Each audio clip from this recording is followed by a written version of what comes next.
అల్లూరి జిల్లా హుకుంపేటలో విషాదం చోటు చేసుకుంది. ఫోటోల సరదా ప్రాణాలు తీసింది. ముగ్గురు మృతి చెందగా ఒక అమ్మాయికి తీవ్ర గాయాలయ్యాయి.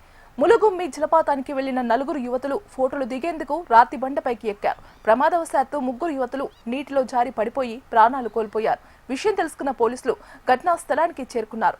గాయాలైన అంజలి అనే అమ్మాయిని లంగుపర్తి పిహెచ్సికి తరలించారు. మృతులు త్రిష, రత్నకుమారి, పవిత్రగా గుర్తించారు. ఘటనపై కేసు నమోదు చేసి దర్యాప్తు చేపట్టారు.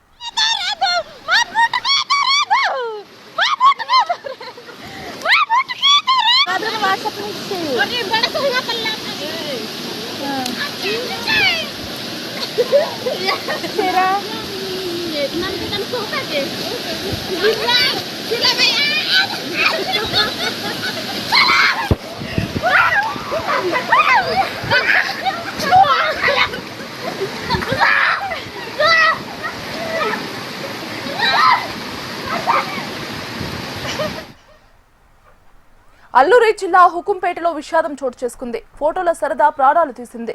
ముగ్గురు మృతి చెందగా ఒక అమ్మాయికి తీవ్ర గాయాలయ్యాయి. ములగుమ్మి జలపాతానికి వెళ్లిన నలుగురు యువతులు ఫోటోలు దిగేందుకు రాతి బండపైకి ఎక్కారు. ప్రమాదవశాత్తు ముగ్గురు యువతులు నీటిలో జారి పడిపోయి ప్రాణాలు కోల్పోయారు.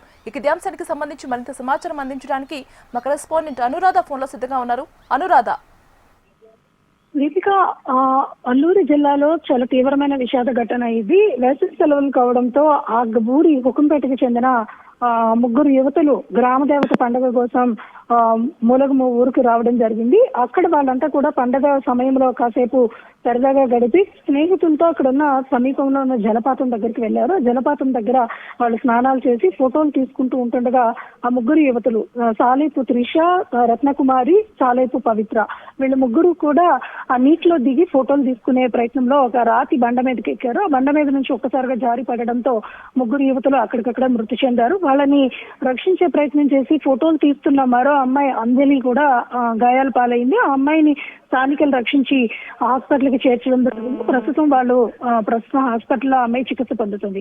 అయితే ఒకే గ్రామానికి చెందిన ముగ్గురు యువతులు కూడా కాసేపటి క్రితం అప్పటి వరకు కూడా చాలా సరదాగా అందరితో గడిపి వాళ్ళందరూ కూడా మాట్లాడి సరదాగా ఫోటోల కోసం స్నానాలకి దిగడం కోసం అక్కడికి వెళ్లి ప్రాణాలు కోల్పోయిన ఘటనతో ఒకసారిగా ప్రాంతం అంతా కూడా విషాదం నెలకొంది. దీంతో వాళ్ళందరూ కుటుంబ సభ్యులు కూడా కన్నీరు మున్నీరుగా వెలిపిస్తున్నారు. పెళ్లిళ్లు చేసి పంపించాల్సిన యువతులు ఒకసారిగా విగత జీవులుగా మారిపోయారు. మొత్తం గ్రామం అంతా కూడా విషాదంలోకి వెళ్ళింది ఈ ఘటనతో. అయితే ప్రస్తుతం అంజలి మాత్రం ఇప్పుడిప్పుడే క్రమంగా కోలుకుంటుంది. ఆ అమ్మాయి కూడా గాయాల పాలైన నేపథ్యంలో స్థానికుల సహకారంతో స్థానిక పిహెచ్సికి తరలించారు. ఆ అమ్మాయికి చికిత్స పొందుతూ ఉంది. ప్రస్తుతానికి ఆ అమ్మాయి ఆరోగ్యం నిలకడగా ఉన్నట్లుగా వైద్యులు తెలిపారు. మిగిలిన ముగ్గురు యువతులు మృతి చెందడంతో కుటుంబాలన్నీ కూడా తీవ్రమైన ఆవేదన అయితే వ్యక్తం చేస్తున్నాయి. మొత్తం వాళ్ళందరినీ కూడా ఈ రోజు కుటుంబ సభ్యులంతా కూడా తదుపరి కార్యక్రమాలని పూర్తి చేసేదానికి వాళ్ళంతా కూడా రెడీ అవుతున్నారు. దీంతో గ్రామం అంతా కూడా విషాదంలోకి వెళ్ళింది. Right Anuradha, thank you.